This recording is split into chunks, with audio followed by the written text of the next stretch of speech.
जय श्री हरि। जो बात आपसे आज कहने वाली हूँ मैंने सोचा था कि मैं पिछले हफ्ते यानी इस सप्ताह के ही सोमवार या मंगल को आपसे करूँ। अब आज है शनिवार, इसको अपलोड करते करते शायद रविवार हो जाए या सोमवार भी हो सकता है, क्योंकि रविवार काफ़ी अन्य क्रियाकलापों के कारण बड़ा व्यस्त रहता है मेरा। तो वही बात है ना, हरी इच्छा बलवती। जो आप चाहते हैं और जो वो चाहता है, इसके बीच का जो गैप है वही है सारी कहानी। एंड मैनिफेस्टेशन की बात जब हम कर रहे हैं ना, तो इस उदाहरण से बहुत स्पष्ट समझ में आता है कि आपकी इच्छा, मैन प्रपोजेस गॉड डिस्पोजेस वाली जो बात है ना, तो आपकी इच्छा और उसकी इच्छा, इनका अलाइनमेंट बहुत ज़रूरी है। नाउ हम एक बार देख लें सिचुएशन क्या है, दृश्य क्या है, जहाँ पर हम इस समय चीज़ों को समझने का प्रयास कर रहे हैं। हम बात कर रहे हैं चिकित्सा की, हीलिंग की। और हीलिंग न केवल शरीर की बल्कि मन की, और चूँकि मैनिफेस्टेशन की बात है, हीलिंग भी एक मैनिफेस्टेशन है, ये हम अभी तक समझ चुके हैं बहुत अच्छे से। जिस तरह से व्याधि, रोग, डिजीज, एलमेंट, इसको हमने मैनिफेस्ट किया है अपने पुराने एनर्जी पैटर्न्स के कारण। पुराने यानी न केवल इस जन्म के, इस जीवन के, बल्कि और पिछले, इसके पहले के जो एपिसोड्स हैं, जब हम आते रहे हैं जीवन के इस चक्र में, जन्म और मरण के एपिसोड्स के बीच में, तो उसमें जो पैटर्न्स क्रिएट किए हैं हमने अपने सबकॉन्शियस पर, जिसको चित्त कहते हैं, वही चित्त के पैटर्न्स मैनिफेस्ट होते हैं। वही एक, ऐसा समझ लीजिए, एक मूवी, जैसे एक सपना होता है ना, तो वैसे ही एक मूवी क्रिएट होती है हमारे चित्त पर, और उसको हम जीने लगते हैं, और उसको हम कहते हैं जीवन। स्वादिष्ठान चक्र की बात हम कर रहे हैं। स्वादिष्ठान चक्र पर ही है ये सारी जीवन की वास्तविक घटनास्थली, क्योंकि रिकॉर्डिंग, जो डोमिनेंट रिकॉर्डिंग है ना, जो डेटा है, कैसे मूवी, जैसे मूवी की रील होती है ना, तो वो रील तो आपके समझ लीजिए जैसे मूलाधार चक्र। और चूंकि हमारी जो चेतना है वो बड़ा छोटा सा मैं कह के जानती, इतना सा छोटा सा मैं, नन्ना मुन्ना सा, कि मैं ये हूँ, बस ऐसा हूँ वैसा हूँ, तो इसलिए वो मूलाधार चक्र पर, मैंने आपसे पहले भी कहा, इनफाइनाइट रिकॉर्डिंग्स हैं, यानी टाइम एंड स्पेस की परिधि के परे। लेकिन हम उन्हें एक्सेस नहीं कर पाते हैं, क्योंकि हमारा जो विजन है ना, हमारा लेंस है ना, वो बहुत छोटा सा है, तो उतना ही देख पाते हैं जितना हमारा चित्त उन एनर्जी पैटर्न्स के कारण हमें दिखाता है। हम बात करें जब मैनिफेस्टेशन की, तो हमको अपना विजन इतना बड़ा करना है कि जहाँ पर मैनिफेस्टेशंस क्या हो सकते हैं, संभावनाएं क्या क्या हैं, वो हमें पता तो चले। मूवी क्या बन सकती है, क्या क्या हमें कौन कौन से स्टार्स को हम ले सकते हैं, कौन कौन से एक्ट्रेसेस, एक्टर्स, कौन कौन सी स्टोरीज, कौन कौन से डायरेक्टर्स, एट्सेट्रा एट्सेट्रा, ये सारे जो परम्यूटेशंस, कॉम्बिनेशंस हैं, हमें पता तो चले कि हमारे पास अवेलेबल क्या क्या है। तो पिक एंड चूज वाला जो सिस्टम है ना, वहाँ हम जाने की बात कर रहे हैं। एक है डिफ़ॉल्ट प्रोग्राम, कि एनर्जी पैटर्न्स सबकॉन्शियस पर लेते चले गए, डिफ़ॉल्ट लाइफ जीते चले गए बिना किसी एक्टिव कंट्रोल के। और फिर जब, जिसको हम मृत्यु कहते हैं, जब एग्जिट मारा हमने यहाँ से, तो फिर एक वो जो मूवी जो यहाँ पर पैटर्न्स के रूप में थी, उसको डिकोड किया। किसने डिकोड किया, फिर से आपको याद दिला दूँ, रितम।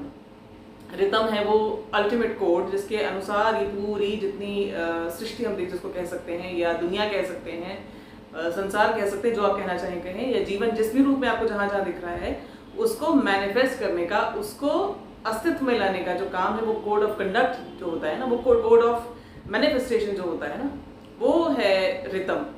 और उसी रितम की परिधि के अंदर ही सब कुछ हो सकता है। हालांकि रितम, हम और आप इसको यदि आप बैठ के डिफाइन करने चलें, इट्स नॉट पॉसिबल। कृष्ण स्वयं जब अर्जुन जी को बताने की कोशिश करते हैं कि किस किस तरह से मैनिफेस्टेशन है संसार का, अस्तित्वमान कैसे है वो परम सत्ता इस संसार में, तो वो कहते हैं मेरे वश का भी नहीं है, लेकिन कुछ कुछ बातें तुझे मेन चीफ बता देता हूँ। सो उदर शिष्ण पद्धति से आप जीते चलें, जब जो मन में आया वो करते चलें। चित्त पर एक संस्कार बनता चला जाएगा, उस संस्कार के पैटर्न्स बनेंगे, और उसके बाद जब आप एग्जिट ले लेंगे, तब डिफॉल्ट में वो जो रीडिंग आएगी ना, वहाँ पर उस फिल्म की क्या बन सकती है, इसके आधार पर फिल्म इस एनर्जी पैटर्न्स के, इस सीरीज के अनुसार वो आपको दे दी जाएगी डिफॉल्ट में। कौन सा जन्म होगा, किस माता पिता के बच्चे बन के हम पैदा होंगे, हमारा स्वभाव कैसा होगा, हमारी जीवन की घटनाएं कैसी होंगी, कौन कौन से अनुभव हमारे लिए आएंगे, वो डिफॉल्ट में अपने आप एक क्रिएट हो जाएगा। दूसरा है, हम जिसकी बात कर रहे हैं, वो है मैनिफेस्टेशन। और वो मैनिफेस्टेशन अपने ही बिगड़े हुए सिस्टम को ठीक कर लेने का नाम है। सब टेढ़ा मेढ़ा, बिल्कुल मिसअलाइन, डिस्टॉर्टेड है, उसको ठीक करके बिल्कुल इस तरह से लेकर आना कि वो रिदम के अकॉर्डिंग एक बड़ी ही खूबसूरत सी, एक हारमोनियस सी आपके लिए एक स्वर लहरी तैयार हुई, गीत जिसके स्वरों का चयन, जिसकी धुन का चयन आप स्वयं करेंगे। आप समझ रहे हैं? तो यहाँ की जब हम बात करते हैं ना, तो याद रखिए कि वहाँ स्वादिष्ठान चक्र पर है पहली चीज तो जो है आपका, विच इज योर ट्रूथ। जैसा मैं लेकर आई हूँ बनाकर अपने पिछले जन्मों के आधार पर, अपने एनर्जी पैटर्न्स के आधार पर, वो इस समय का सत्य है मेरे लिए। तद ऋतम तद सत्यम, उसी सत्य के आधार पर ऋतम के अकॉर्डिंग मेरे लिए मैनिफेस्टेशन हो रहा है इस समय। आगे भी अगर यदि कुछ मैनिफेस्ट करना है तो इस सत्य को तो बेसिक मानना ही पड़ेगा। कुछ मैनिफेस्ट करना है तो सत्य से हटकर हम कुछ मैनिफेस्ट नहीं कर सकते। हमें सत्य की भूमि चाहिए, हमें सत्य का आधार चाहिए। This is very very important and people do not understand how important it is. This is how vital this is. झूठ जिसको कहते हैं ना, वो आपकी मैनिफेस्टेशन की पूरी गाड़ी को उलट देगा। आपके एक्सीडेंट्स ही एक्सीडेंट्स होंगे और आप सोचेंगे मैं सब कुछ तो बहुत बढ़िया बढ़िया कर रहा हूँ, मैं मैनिफेस्टेशन गुरुओं के सारे मंत्र लगा रहा हूँ, लेकिन कुछ भी नहीं हो रहा।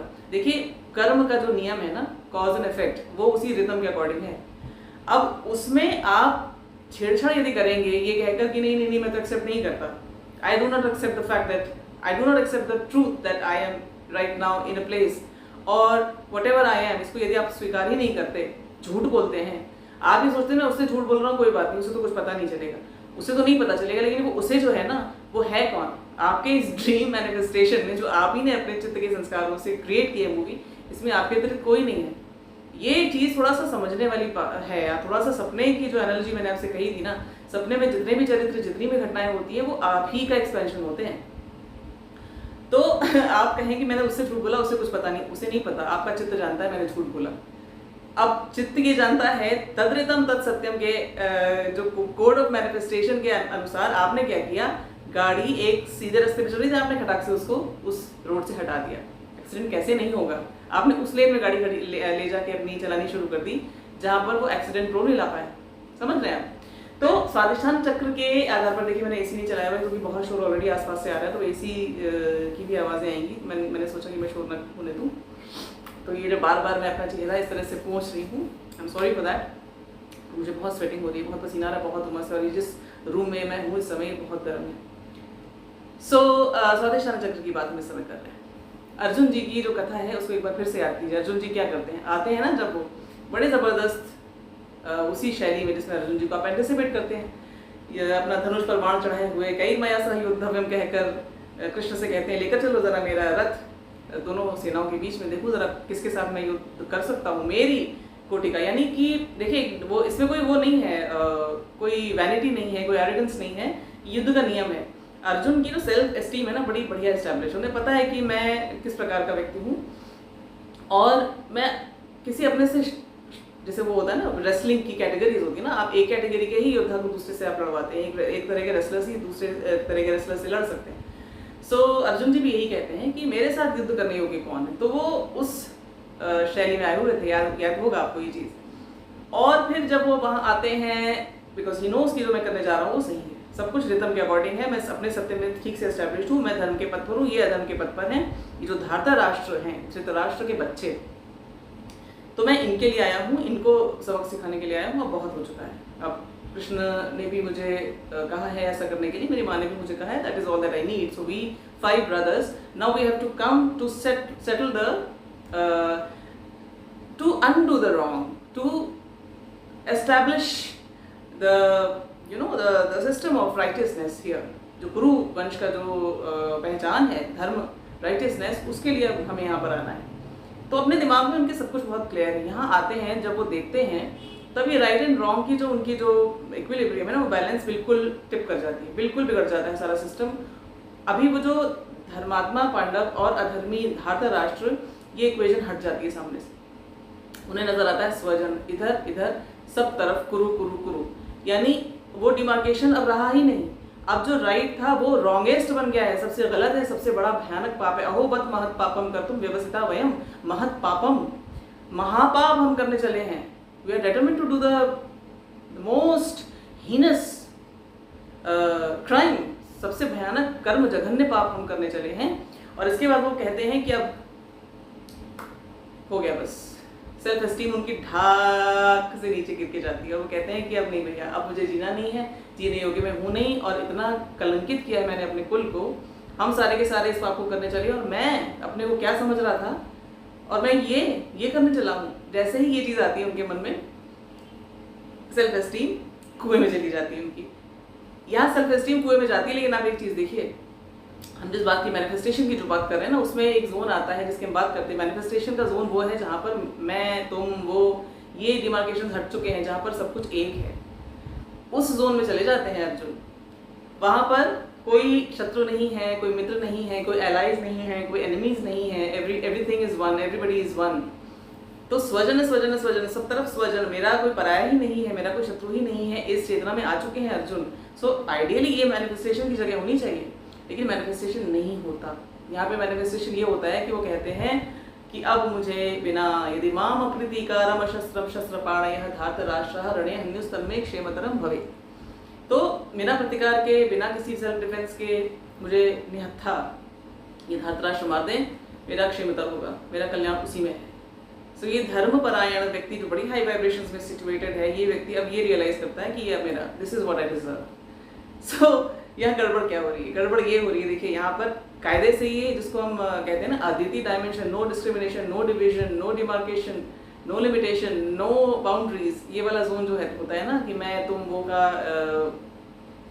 कंपार्टमेंट्स नहीं होने चाहिए, वहीं पर है अर्जुन जी। सबको इंक्लूड कर लिया है उन्होंने एक चेतना के एक अपने घेरे में, लेकिन गलती कहाँ हो रही है? गलती यहाँ हो रही है कि अर्जुन जी ने स्वयं को उसमें से अलग कर लिया। उस स्वजन वर्सेस मैं, ऐसे देख रहे हैं आपको। और यहाँ पर जो वास्तविक काम है श्री कृष्ण का, ये इस स्वाधिष्ठान चक्र, सिकुड़े हुए, बुरी तरह से चोट खाए हुए स्वाधिष्ठान चक्र से इनकी चेतना को उठाकर लेकर जाना है उन्हें। कहाँ? जहाँ पर मैनिफेस्टेशन होते हैं, जहाँ पे मैनिफेस्टेशन वो वाले होते हैं जो होने चाहिए, जो हमारे इस समय के विजन के बियॉन्ड हो सकते हैं। तो कहना क्या है, स्वाधिष्ठान चक्र से उठाकर ऐसा समझ लीजिए एक लिफ्ट है, उसमें बैठाकर कृष्ण इनको ट्रैवल कराएंगे उस जगह पर जहाँ पर उन्हें ये दिखाई देगा कि मैं तो हूँ ही नहीं, मैं किसी से अलग नहीं हूँ, और मैं उस ओरिजिनल मैं का एक इंस्ट्रूमेंट हूँ। जब वो कहते हैं करिष्ये वचनम तब, तो कहने का अर्थ यही है कि वो सोर्स जो कुछ मैनिफेस्ट करना चाहता है, अब मैं उसका इंस्ट्रूमेंट बन जाऊंगा। जब कृष्ण ने उनसे कहा निमित्त मात्रम भव सके सचिन। सो ये बड़ी मजे की चीज़ होती है। देखिए मैनिफेस्टेशन के जो गुरु आपको नहीं कभी बताएंगे, और जिसको समझना सबसे अधिक आवश्यक है कि मैनिफेस्टेशन जिसको आप कहते हैं मैं ये मैनिफेस्ट कर लूँ, मैं वो मैनिफेस्ट कर लूँ, मैनिफेस्ट मैनिफेस्ट मैनिफेस्ट, ये शब्द इतना ज़्यादा आजकल एक तरह से ऐसा समझ लीजिए कि इतना ज़्यादा यूज़ किया गया है कि वो हल्का बन गया है ये शब्द। लेकिन जिसको आप चाहते हैं जीवन में सचमुच में, जो आपको इनफैक्ट जो चाहना चाहिए, उसकी भी बुद्धि आपको तभी आएगी जब आप अलाइंड हो। अब झूठ का रोल यहाँ पर क्या होता है वो मैं आपको बताऊँ। देखिए एक शब्द जो आपने कई बार सुना होगा वो है तप, और मैंने शब्द आपको बार बार बोला है ब्रह्मचर्य के कॉन्टेक्स्ट में भी कि तप आजकल इसको हम कई समय से ये देखने, काफ़ी समय से हम लोगों को ये समझा दिया गया है कि तप का अर्थ है कि बड़ी ज़बरदस्त कोई कठिन जीवन शैली जीना, कोई बड़ा तपस्या से, जिसका कहते हैं ना कि बहुत पेनेंस जिसको कहा जाता है, अपने आप को कष्ट देना। ये सब कष्ट हमें होता है इसलिए क्योंकि हम इस प्रोसेस में वापस हम डिस्टॉर्शन से एंटी हुई बुरी तरह से। आपने कभी देखा है ना, हाथ पैर बड़ा टेढ़ा मेढ़ा करके यदि आप सो जाएं या बैठ जाएं और उसको जब सीधा करें तो कितना कष्ट होता है। वो तो वही कष्ट है, आपको जबरदस्ती कष्ट देने के लिए तपस्या नहीं है। तपस का अर्थ होता है प्रकाश, या प्रकाश को ढूंढना, वो प्रकाश ढूंढना जहाँ पर जाकर आपको सब दिखाई दे। आपको हाथी मैनिफेस्ट करना है, हाथी की ड्राइंग बनानी है, तो पूरा हाथी दिखना भी तो चाहिए ना। जब दिखेगा तभी ना आप उसको ड्रॉ कर पाएंगे। तो अब आपको केवल हाथी की सूंड दिख रही है जिस जगह पर आप हैं, तो अब बाकी हाथी कैसे जानेंगे? आपसे कोई बोले हाथी कैसा होता है, तो हाथी के नाम पर आप खाली एक सूंड बना देंगे। पूरा हाथी जब देखने वाली जगह है वो एलिवेटर में जब आप बैठेंगे ना, जहाँ पे कृष्ण अर्जुन को बैठाते हैं, और फिर वो प्रकाश, फुल लाइट, देख इतनी बड़ी तेरे पास टैलेंट है, इसमें से मैनिफेस्टेशन जब इस जगह पर जाता है ना व्यक्ति, तो अर्जुन जी जो कहते हैं ना करिष्ये वचनम, तभी अपने आप हो जाता है। बिकॉज योर लिटिल छोटा सा वो सेल्फ डरा डरा सा, घबराया घबराया सा, स्वार्थी स्वार्थी सा वो जो सेल्फ है ना, फिर वो बड़े वाले सेल्फ के साथ एक हो जाता है। और इस स्थिति में व्यक्ति अब अपनी छोटी सी वो नन्ही मुन्नी सी इच्छा, मुझे वो वाली गाड़ी चाहिए, मुझे वो वाला घर चाहिए, मुझे ऐसा परिवार चाहिए, एक्सेट्रा एक्सेट्रा, ये वो बंदी उसका दिमाग में आता ही नहीं है। अब वो विजन उसका वो होता है जो उसका विजन है। अर्जुन उस जगह पर आ जाते हैं। हालांकि बाद में फिर वो थोड़ा थोड़ा फिसल जाते हैं, छोटे वाले सेल्फ में आने लग जाते हैं, फिर कृष्ण उनको उठाते हैं, उन्हें याद आता है ये गुरु हैं, ये मेरे दादा हैं वगैरह वगैरह। लेकिन फिर वो धर्म की विजय का जो बड़ा वाला मैनिफेस्टेशन है कृष्ण, उसके लिए उनको फिर बार बार नच करते हैं, उनसे करवाते हैं वो ग्लोरियस विक्ट्री ऑफ धर्म, जो मैनिफेस्टेशन उनसे उनके माध्यम से कृष्ण को कराना था। निमित्त मात्रम भव सर्वे सचिन, तू जा रहा था छोटा सा अपना राज्य वापस लेना, या तू जा रहा था छोटा सा ये स्कोर सेटल करना कि गलत और सही के बीच में, देख इतना बड़ा मैनिफेस्टेशन मैंने तेरे लिए तेरे माध्यम से प्लान किया हुआ है।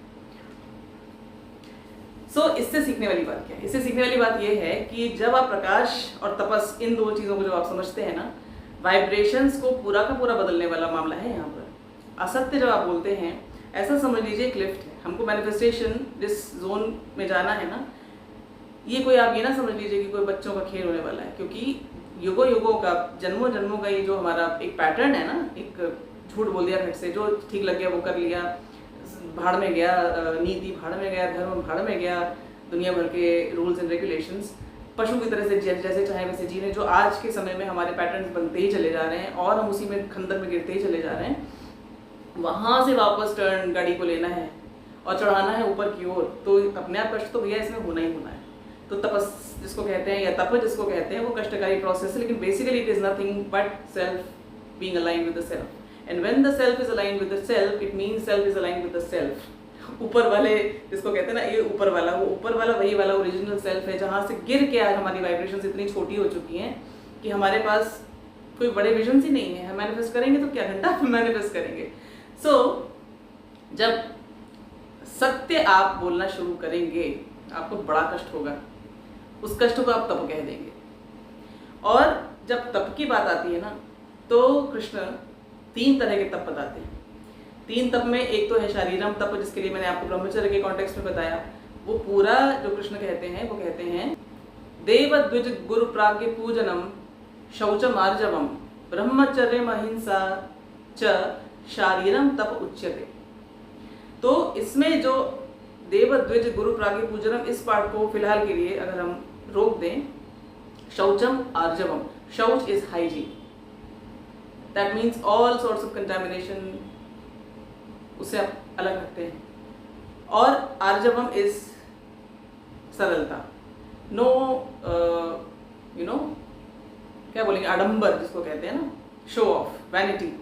जब ये नहीं है, आपका शरीर बिल्कुल सरल तरीके से जैसे आप हैं, आप वैसे के वैसे अपने आप को शो करते हैं, शरीर से आप कुछ दिखाने की कोशिश नहीं करते, जो मैं हूँ वही मैं स्वीकार करता हूँ, दिखाने का कोई अभ्यास नहीं, दिखाने का कोई प्रयास नहीं, तो वो है आर्जवम। और उस आर्जवम का अर्थ ये हो गया कि आप सत्य को अपनी बॉडी के थ्रू जीते हैं। अब मोस्टली होता क्या है, आप ये देख लीजिए ना, तो तरह तरह के मुंह बनाकर आजकल लोग सेल्फीज खिंचवाते हैं, तरह तरह से अपने शरीर को उस तरह से दिखाने की कोशिश की जाती है कि दुनिया देखे तो कहे बहुत अच्छा शरीर है वगैरह वगैरह। हो क्या रहा है, आपके पास एक्सेप्टेंस नहीं है। अब एक्सेप्टेंस की बात मैं आपसे बोलूँ तो यही है वास्तविक सत्य। जब जो जैसा है उसको वैसा ही स्वीकार कर लेना और उस स्वीकृति में ही अपने आप को स्टेशन कर लेना, एक्सेप्ट कर लिया, हाँ यही सत्य है मेरा, मैं मोटी हूँ, मैं काली हूँ, मैं भद्दी दुनिया को लगती हूँ, वटेवर, पर यही सत्य है, मेरी आँख ऐसी है, मेरी नाक ऐसी है, मेरा चेहरा ऐसा है, मेरा रंग ऐसा है, मेरा शरीर ऐसा है, मेरे बाल ऐसे हैं, वटेवर आई एम, मेरी बॉडी जैसी है, जो शरीर मैंने मैनिफेस्ट किया है उसको अभी तो स्वीकार करिए भैया, वो तो करिए कि हाँ ये है। एक्सेप्ट आपने जब कर लिया ना, ये है पार्ट 1 ऑफ द तप। शारीरिक जो आर्जव की बात हो रही है ना, आर्जवम शारीरम तप, सबसे पहले तो ये स्वीकृति, और उस स्वीकृति में स्टेशन होना, यानी जो जैसा मैं हूँ, आई एम दैट, मैं वही हूँ। अब देखिए इसमें फिर ये मत बोलिएगा अंधभक्त और ये और वो, लेकिन एक जो मेरे सामने इस समय तुरंत जो एक व्यक्ति आता है ना इसमें उभर के एकदम सामने, एक तो आते हैं हमारे प्रधानमंत्री श्री मोदी जी, दूसरे आते हैं एस जयशंकर जी। आप देखिए फिजिकल पर्सनैलिटी बड़ी कोई शानदार नहीं है, कोई ऐसे 6-7 फुट के बड़े लंबे चौड़े बड़े खूबसूरत दिखने वाले व्यक्तित्व नहीं है, बड़े सुगठित शरीर हो, ऐसा कुछ भी नहीं है। जो है जैसे हैं वो वैसे ही के वैसे दिखते हैं, लेकिन जब वो खड़े होते हैं कई कई लोगों के बीच में, तो वो जो शारीरिक, अपनी शारीरिक उपस्थिति, शारीरिक मैनिफेस्टेशन की जो स्वीकृति है, वो जो सत्य की स्वीकृति है, यही उनकी वाइब्रेशंस को इतना ज़बरदस्त दिखाती है कि वो सबसे अलग नजर आती है। अब इसमें आप प्लीज़ मुझे आप अंधभक्त बोलना चाहें आप बोल लें, लेकिन मैं वो बोल रही हूँ जो बिल्कुल ऑब्जेक्टिवली मुझे लगा कि मुझे कहना है, मुझे दिखता है, जो मुझे लगता है कि हाँ ये है। तो ये एक तो पार्ट हुआ शारीरिक तब का। So acceptance and stationing, being station in that truth. अब इसमें कैसे होगा ये, कैसे करेंगे आप स्वीकार? पहली चीज़ तो है, कोई डिनाइल नहीं है, मेरा शरीर इतना ही है, इतना मेरा कद है, ऐसा ऐसा ऐसा मेरा बनावट है, आई एक्सेप्ट। उसमें हाई हील पहन के मैं लंबा दिखना चाहता हूँ, या मैं पेट अंदर खींच के मैं अपनी दिखाना चाहता हूँ कि मैं बहुत मेरा पेट मोटा नहीं है, एटसेट्रा एटसेट्रा, या मैं फेयरनेस क्रीम लगा कर अपने आप को गोरा बनाना चाहता हूँ। ये सारे जो आडंबर है ना, यही है वो जो आर्जवम के बिल्कुल कॉन्ट्ररी हैं, और ये है सत्य का डिनाइल। देखिए सत्य का डिनाइल, ये आजकल की जो सभ्यता है ना, ये इसको ना केवल इसको स्पॉन्सर करती है बल्कि इसको परिपुष्ट करती है। करो करो और करो। आप देखेंगे ना, जरा सा थोड़ा सा आप कुछ अच्छा कंटेंट देखने की कोशिश करें, उसमें 76 एड्स आएंगे जिसमें आपको कोई लड़की दिखेगी कि ये कर लो तो आपकी स्किन ऐसी दिखेगी, वो कर लो तो बाल सीधे हैं तो घुंघराला कर लो, घुंघराले हैं तो सीधे कर लो। तो ये वही है डिनाइल। और उसके बाद दूसरा होता है डिफाइंस। क्यों है ऐसा? वो ऐसा है, मेरे पास ऐसा क्यों नहीं है? ये है defines, fight with the truth. And the third is defense. मुझे इस सत्य से अपने आप को बचाना है, somehow hide the truth. This is the defense against the truth. ये तीन पार्ट्स आपके जो है ना, यही हैं आपका जो inacceptance of the truth. Inacceptance of the truth का अर्थ हो गया जो तपस, जिसको कहा जा रहा है, लाइट की ओर चलना है। ये जो एलिवेटर है ना, ये सीधे चलता हुआ, आप जैसे ही इसको छोड़ते हैं ना, अपनी एक्सेप्टेंस ऑफ द ट्रूथ वाले स्टेशन को, सरेंडर कर दो भैया। सरेंडर क्या होता है? जब देखिए, आप जब किसी से सहमति दिखाना चाहते हैं, आप क्या कहते हैं? I agree. जब आप किसी के आगे कहते हैं कि मैं समर्पण करता हूँ, तब भी आप ऐसे करते हैं। व्हेन यू डू दिस, आप क्या कर रहे हैं? अपने आप को खोल रहे हैं आप पूरी तरह से। मेरे हाथ में कुछ बंद नहीं है, सब कुछ खुला हुआ है। So this exposure means bringing things to light, प्रकाशित कर देना। कुछ छुपाने को ही नहीं मेरे पास, जो है जैसा है आपके सामने रखा हुआ है। अब इसका ये अर्थ नहीं हो गया कि आप जबरदस्ती ज़्यादा के सबको अपनी बातें बताएं, बट जो है, जिसको जैसा दिख रहा है वो वैसे उसको परसीव। देखिए, उसके परसेप्शन पर आपका अधिकार नहीं। आप कितना ही सच जाएं, आप कितना ही सत्य को छुपाकर अपने आप को कैसा भी प्रस्त बना लें, पर यदि उसको पसंद नहीं करना है, उसकी लाइकिंग के अनुसार मैं नहीं हूँ, तो मैं नहीं बन सकता। तो ये हुई वो चीज़ जिसको हम कहते हैं एक्सेप्टेंस वाली चीज़। और एक्सेप्टेंस जैसे ही हमारी आई, तो आप ये समझ लीजिए कि अब उस लिफ्ट में हम बैठ चुके हैं। ऐसे समझ लीजिए कि ये है लिफ्ट, ठीक है, ये है वो ऊपर की ओर जाने वाली जो यात्रा। और जैसे ही मैंने अपने आप को कहा कि अब मैं कुछ भी नहीं छुपाता, मैं स्वीकार करता हूँ अपने सत्य को, मैं अपने सत्य से झगड़ता भी नहीं हूँ, और मैं अपने सत्य से अपनी रक्षा नहीं करता, सत्य को आगे सरेंडर। आप इस लिफ्ट में बैठ चुके हैं, आपने वो काम कर लिया है जो आपको पता ही नहीं है कि आपने क्या कर लिया है। अब मैं कुछ नहीं छुपाऊंगा, अब मैं किसी सत्य से अपना पिंड नहीं छुड़ाऊंगा, अब मैं किसी भी सत्य से झगड़ा नहीं करूंगा, जैसा है जो है उसको स्वीकार करूंगा और उसके आगे सरेंडर करूंगा। जब ये हो जाएगा तब मैं कुछ काम कर सकूंगा ना। जब तक मैं छुपाता रहूँ, नहीं नहीं नहीं सब कुछ बहुत अच्छा है, सब कुछ बहुत अच्छा है, तब मैं काम कैसे करूंगा? सो यहाँ पर जब आप इस लिफ्ट में आ गए, ये लिफ्ट है वो प्रकाश की लिफ्ट, तपस वाली लिफ्ट। इसमें ही सारा कष्ट आपको होगा, शुरुआत में कष्ट होगा, क्योंकि देखिए पैटर्न, पुराने पैटर्न्स को तोड़ना, वाइब्रेशंस की कैद को छोड़ना, उस दलदल में से बाहर निकलकर ऊपर की ओर उड़ने की कोशिश करना, आपके पंजे जिसमें फंसे हुए हैं ना, इस गंदगी में, वहाँ से खींचने में शुरू में आपको कष्ट होगा। But remember that this lift is being operated by the most generous, by the most compassionate power, जिसको हम कहते हैं ईश्वर, जिसको हम कहते हैं डिवाइन।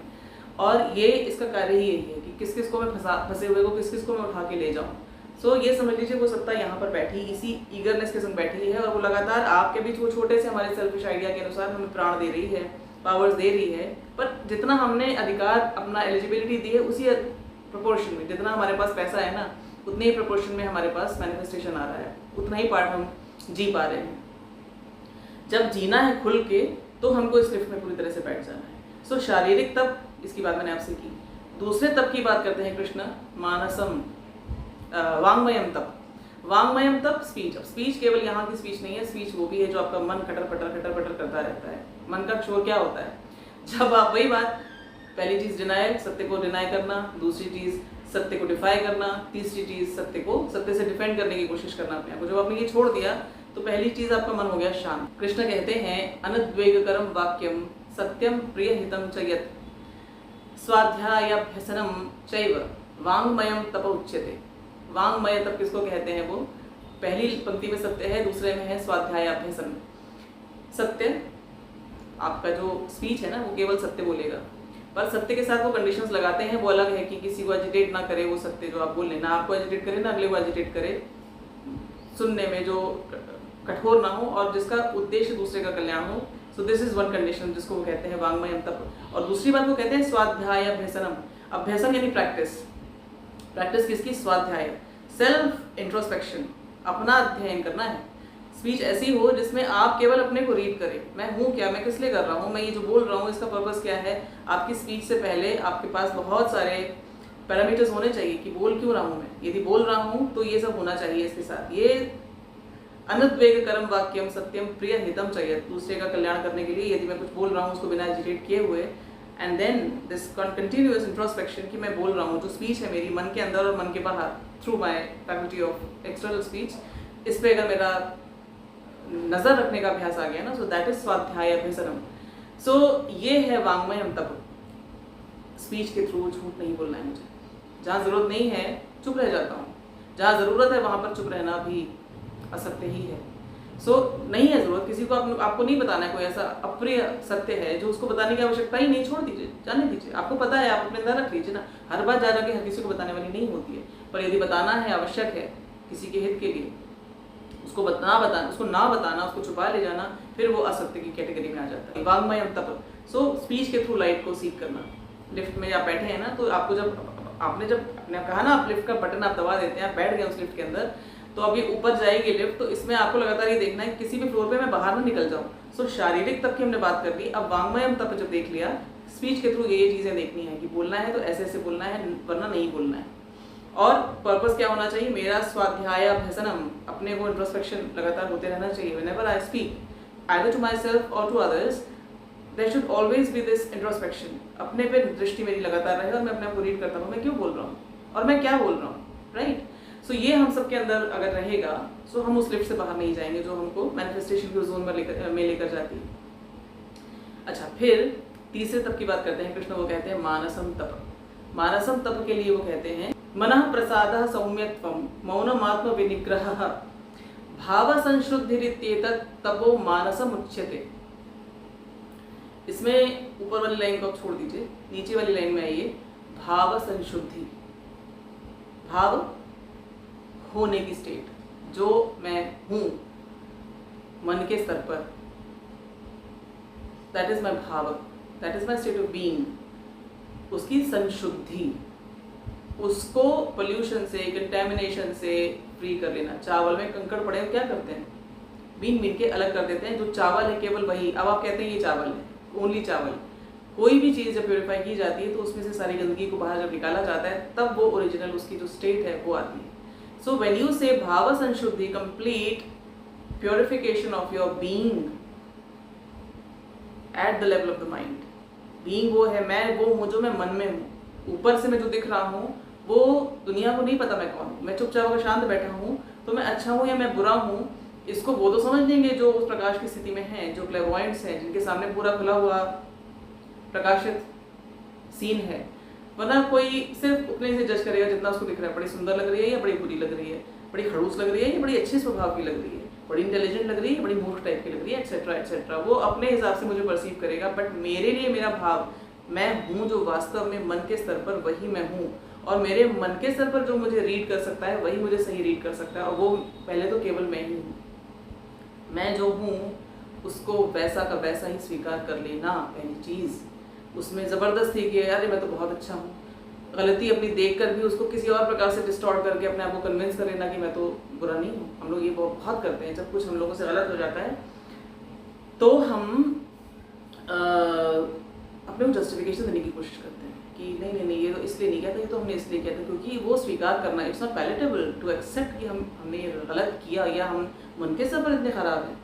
जब मन में कोई गलत बात किसी के लिए आती है, या अपने लिए आती है, या किसी और पुराने पैटर्न के कारण हम किसी गलत इंक्लिनेशन की ओर जाने लगते हैं, तो हम क्या करते हैं? हम अपने आप को जस्टिफाई करने के लिए अपनी जो भाव है उसको अस्वीकार कर देते हैं। तो दिस इज डिनायल, है ना, डिनायल है ऑफ माई भाव, and it is also defines against my भाव, जो है स्वीकार तो करो भैया कि यहाँ पर हूँ। इसीलिए जब व्यक्ति मैनिफेस्ट कुछ करना चाहेगा, उसको मन के स्तर पर अपने भाव को पहले स्वीकार करना होगा, मैं हूँ कहाँ। और वो जो स्वाध्याय की बात हो रही थी यहाँ पर, जो इस वाले वांग्मय तप में, और इसके बाद जब मानस तप में कृष्ण कहते हैं कि मौनम, तो that silence of the mind, मन को जबरदस्ती में अपने आप को ना हर वक्त अपनी प्रशंसा करने की जो एक नार्सिसिस्टिक जो आजकल बनता चला जा रहा है पैटर्न, इसके कारण हम बेवजह अपने आप को बड़ा खूबसूरत अपने ही अंदर अपने आप को ये एहसास दिलाने का प्रयास करते हैं कि हम तो बड़े अच्छे हैं, और इतने ही अच्छे हैं तो हम यहाँ फंसे क्यों हैं, हम क्यों नहीं किसी और डायमेंशन में, क्यों ये गंदगी हमको देखने को मिल रही है, क्यों नहीं हम एक खूबसूरत से संसार में जीते हैं जहाँ पर सब कुछ प्लेजेंट ही प्लेजेंट है। यहाँ फंसे हैं, इसका अर्थ यही है ना कि हम इतने अच्छे भी नहीं बन पाए हैं। हाँ, अच्छा बनने का स्कोप है, और वो स्कोप है, वहाँ से ये मैनिफेस्ट हुआ है। इसीलिए ये जो आज जिस भी स्तर पर मैं आपसे जो भी बातें कर पा रही हूँ, ये समझ लीजिए कि यदि आप इसको सुन रहे हैं और मैं कह रही हूँ, तो ना तो मैं बड़ी विद्वान पंडिता हूँ, ना ही मैं कोई बड़ी साधु संत हूँ, ना ही कोई मैं बड़ी एनलाइटेंड बीइंग हूँ। अब एनलाइटेंड मीन्स अगेन याद रखिए, एनलाइटनमेंट ही होता है वो zone of manifestation. But we are, हम लिफ्ट में बैठने का इरादा कर चुके हैं, हमने स्विच दबा दिया। अब जो लिफ्टमैन है ना, वो बड़ा ज़बरदस्त है, बड़ा प्रेमी है, बड़ा दयालु है। वो तो बस उसने तो जिद ही कर रखी है कि ये जितने मेरे अंश नीचे गिरे पड़े हैं सबको उठाना है, सबको उठाना है। वो लिफ्ट लगातार चल रही है। लिफ्ट में आपको कैसे बताऊँ, I am getting these chills. ये लिफ्ट लगातार चल रही है, इस समय भी चल रही है लिफ्ट। हमने लिफ्ट का स्विच दबाया है, लिफ्ट में हमको अंदर ले रहा है। बस अब हमको क्या करना है, no denial, no defiance, no defence against the truth. ऐसे सरेंडर, एक्सेप्टेंस एंड सरेंडर। हूँ, ऐसा ही हूँ, पर यही हठ धर्मिता नहीं है, पर ऐसा ही मुझे पता, ऐसे ही रहूंगा मैं तो। स्वाध्याय, आर्जवम एंड मौनम एंड देन भाव संशुद्धि, ये हैं सत्य के लेवल्स, सत्य के इंटीग्रल पार्ट्स। इनसे बनेगा सत्य हमारे लिए। और 16वें अध्याय में पहले श्लोक से तीसरे श्लोक तक जब वो कृष्ण दैवी संपदा की बात करते हैं कि जिन जिन के पास वो डिवाइन, यानी कि उन्होंने अपने लिए वो मैनिफेस्ट किया है, जो डिवाइन वाइब्रेशनल प्रॉपर्टी है ना, बीइंग जिससे हम बनते हैं ना, जो हमारा रियल बीइंग है, जो इस तरह से मैनिफेस्ट हो रहा है, जो आउटवर्ड एक्शंस के थ्रू मैनिफेस्ट कर रहा है, वो बेसिकली अंदर एक व्यक्ति है। ये तो शारीरिक तो खाली उसका ढांचा है। तो उसको जो मैनिफेस्ट किया है, जिन्होंने दैवी संपत्ति के साथ, डिवाइन एट्रीब्यूट्स के साथ जिन्होंने अपने आप को मैनिफेस्ट किया है, उनके लिए वो 16वें अध्याय के पहले से तीसरे श्लोक में जो गुण बताते हैं ना, कि ये अगर गुण है किसी के अंदर, तो ये जानो कि उसके अंदर दैवी संपदा है, डिवाइन एंडाउमेंट्स हैं। तो उसमें सत्य का नाम लेते हैं वो। यदि व्यक्ति के अंदर सत्य के प्रति निष्ठा है, यदि वो सत्य की ओर झुकता है, वो सत्य की ओर ही चलता है, वो सत्य को ही अपना धर्म मानता है, सत्य में ही स्टेशन रहता है, तो ये दैवी संपदा का वो कहते हैं कंफर्म्ड साइन। और अर्जुन से कहते हैं कि तू दैवी संपदा के साथ आया है। चूंकि अर्जुन दैवी संपदा के साथ आए हैं, सत्य उनका धर्म है, और सत्य के उस आधार के साथ वो लगातार चलते हैं, इसीलिए ऐसा होता है कि जब वो एक ऐसा दृश्य उनके सामने आता है जिसमें वो पूरी तरह लड़खड़ाते हैं, अपने सेल्फ के अगेंस्ट सेल्फ की लड़ाई में आ जाते हैं, जब वो अपने सत्य को डिनाई करने लगते हैं, वो अपने आप को केवल एक छोटे से उस नन्हे मुन्ने से सेल्फिश वाले कैद में घेर लेते हैं ना, कि मैं तो वही छोटा सा अर्जुन हूँ, कुरुवंश का हूँ, मैं तो ये कर रहा हूँ, अपने पुरखों की पूरी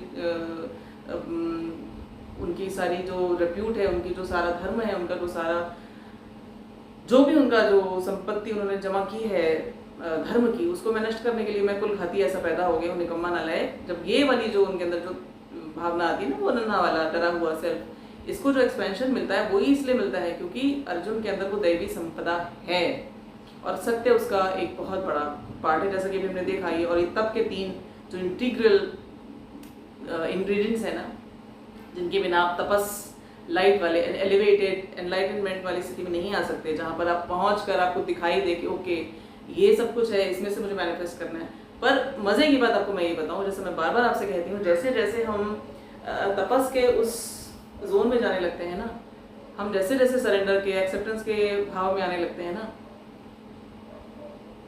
वो छोटा वाला सेल्फ रहता ही नहीं है, वो सेल्फिश बन जाता है, सेल्फिश, उस बड़े वाले सेल्फ जैसा, धीरे धीरे धीरे हम उसके जैसे उससे रिजेंबल करने लगते हैं अपने ओरिजिनल सेल्फ के साथ। इसीलिए जो सचमुच के जो तपस्वी हैं, जो साधु संत हैं, उनके अंदर इतना ज़्यादा डिवाइन गुण आ जाते हैं क्योंकि वो उसके जैसे बन जाते हैं। सो सत्य, और वो फिर वहाँ आपने ये सुना ही होगा, मैं अपने पर्सनल एक्सपीरियंसेस यहाँ नहीं बता रही हूँ, लेकिन आपने ऐसा सुना होगा कि ऐसे ऐसे लोग हुए हैं कि उन्होंने हाथ पे प्रस्तुत कर दी चीज़, दूसरे से पूछा क्या चाहिए और प्रस्तुत हो गई चीज़। सो अब वो मैं जो दूसरा वाला रास्ता है वो काला वाला, उसकी बात नहीं कर रही हूँ मैं, जो रियलिटी में प्राण से क्रिएट करके सामने आपने कहा ये, और दे क्रिएटेड।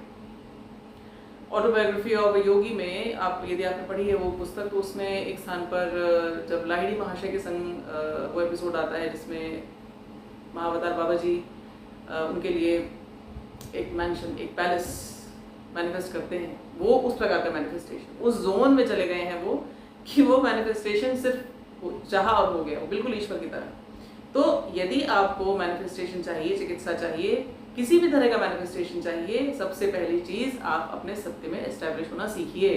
झूठ बोलना बंद कीजिए अपने आप से और दुनिया से, जैसा हूँ वैसे ही रहूँगा। अपने को अच्छे से रखना एक अलग बात है। देखिए, ये एक एक चीज़, आपका शरीर, आपका घर, आपके संबंध, आपका जो भी ईश्वर ने आपको दिया है, उसको अच्छे से संभाल कर, सजा कर रखना, ये उसका सम्मान करना है। लेकिन उसको डिनाई करना और फिर उसको डिफाई करना और फिर उसके अगेंस्ट डिफेंस क्रिएट करना, ये है वो जो आपके मैनिफेस्टेशन को पूरी तरह से खत्म करेगा। वो नहीं आएगा आपके सामने जो आना चाहिए, क्योंकि आप खुद ही अपने आप को ढांक रहे हैं, सत्य से अपने आप को छुपा रहे हैं। तो जब छुपा के आप चल रहे हैं तो उस रिदम के अकॉर्डिंग जिस चीज़ को आपके सामने एक्सपोज करने की प्लानिंग है, वहाँ से आप तो खुद ही अपने आप को यूँ छुपा के चलते। छतरी लगा के आप कैसे चाहेंगे कि मेरे झोली में वो सब कुछ आए? मेक सेंस ना? So do not, please don't do it. असत्य को हटा दीजिए हर लेवल से, वाणी के थ्रू, चाहे वो अपने आप से बात है, चाहे दूसरों से।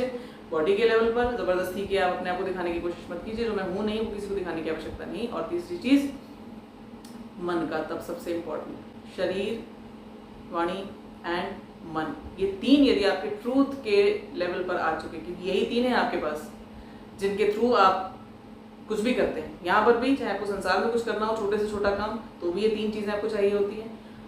मन में अच्छा, मैं आपको एक छोटी सी चीज और बोलूँ जाते जाते। मान लीजिए आपके मन में आपको केवल एक कप चाय मैनिफेस्ट करना है, पहले आप क्या करते हैं? सबसे पहले एक थॉट आता है ना, वो मन के लेवल पर एक चीज आती है कि एक कप चाय बनाऊं। दिस संकल्प comes at the level of the mind, और at the same time this is also a speech. बात आई ना, एक सेंटेंस बना ना, चाय पीने का मन कर रहा है, ऐसे करके थॉट आता है ना, so this is also speech. और फिर आपके हाथ पैर उस काम के लिए लग जाते हैं, इंग्रेडिएंट्स को ढूंढते हैं, उनके साथ वो प्रोसेस को आप फॉलो करते हैं, and then the cup of tea is manifest in front of you.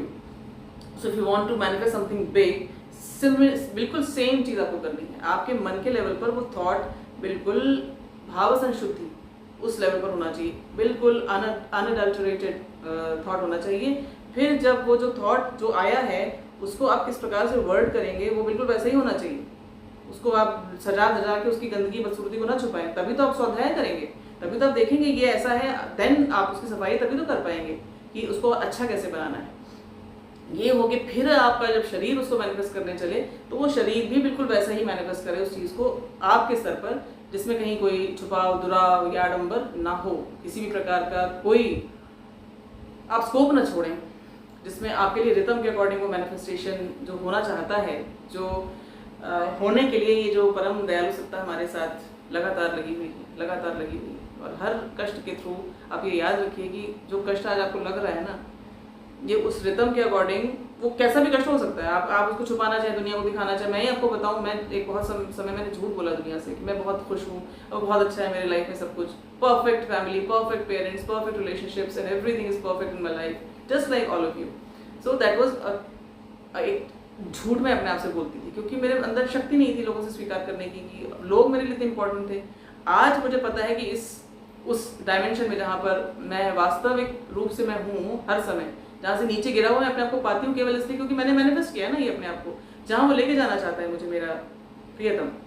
सो वहाँ जाने के लिए, वहाँ रहने के लिए मुझे उस अपने दिमाग से हटाना है कि कोई और एग्जिस्ट करता है। उस जोन में केवल मैं और केवल मैं ही हूँ, इसीलिए इसको अद्वितीय कहा जाता है। There is only one self. बिल्कुल सपने की एनालॉजी को याद रखिए, यदि कोई है तो मैं हूँ, और यदि किसी को प्रसन्न करना है तो केवल मुझे। और ये जो मैं हूँ ये उसी ओरिजिनल सेल्फ का ही एक अक्स हूँ, एक प्रतिबिंब हूँ। और यदि मुझे वाकई में मैनिफेस्ट करना है तो इस लिफ्ट में जब मैं बैठता हूँ तो मुझे इस लिफ्ट में बैठने की पहली कंडीशन ही यही है कि सत्य की स्वीकृति, सत्य के प्रति कोई विरोध नहीं, कोई निरोध नहीं, सत्य से कोई झगड़ा नहीं, कोई लड़ाई नहीं, and being completely in the surrender mood. I know I can manifest, I know I can manifest, and I am just an instrument. इस बड़े से डिवाइन स्कीम में I am just a small drop, और इस छोटी सी बिंदु से वो बड़ा महासागर, परम सागर अपने आप को मैनिफेस्ट करना चाहता है। अलाउ, जब ये मैं अलाउ करता हूँ ना, तब इस मेरे छोटे से, इतने से नन्हे मुन्ने से व्यक्तित्व में से वो ज़बरदस्त मैनिफेस्टेशंस पॉसिबल हो पाएंगे। सो ये है कहानी सत्य और मैनिफेस्टेशन की। I try to be as much in alignment with what he wants to manifest through me in this video। बाकी जो वही है ना कि हूँ तो मैं भी विकृतियों का और कमियों का पुतला। सो जो भी इसमें डिस्टॉर्शंस हैं, जो भी इसमें कमियां हैं, वो केवल मेरे लेवल पे मैनिफेस्ट है, वहाँ से बड़ा ज़बरदस्त डाउनलोड था। So that's it. अब फिर से मिलूंगी, देखें कब उसकी इच्छा है, कब वो चाहता है मेरे थ्रू आपसे बात करना। ध्यान रखिए अपना। जय श्री कृष्ण।